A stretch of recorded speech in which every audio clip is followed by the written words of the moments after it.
Footnotes from the Life Application Study Bible.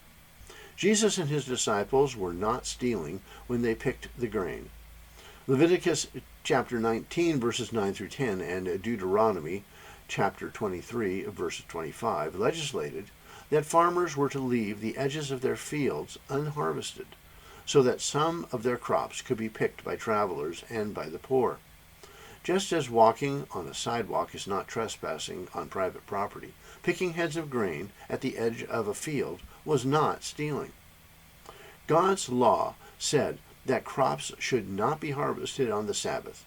This law prevented farmers from becoming greedy and ignoring God on the Sabbath. It also protected laborers from being overworked. The Pharisees interpreted the action of Jesus and his disciples, picking the grain and eating it as they walked through the fields, as harvesting. And so they judged Jesus as a lawbreaker. But Jesus and his disciples clearly were not harvesting the grain for personal gain. They were simply looking for something to eat. The Pharisees were so focused on the words of the rule that they missed its intent.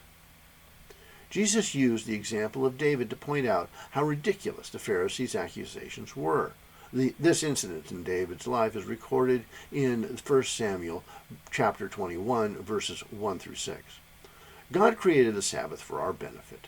We are restored both physically and spiritually when we take time to rest and to focus on God.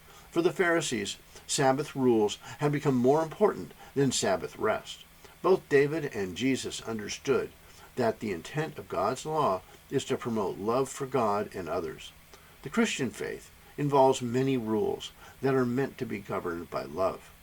That makes love the highest rule, but it also moves Christians towards personal sacrifice, discipline, and responsibility.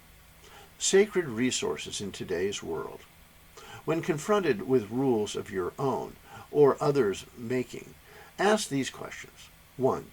Does that rule serve God's purposes? 2. Does the rule reveal God's character?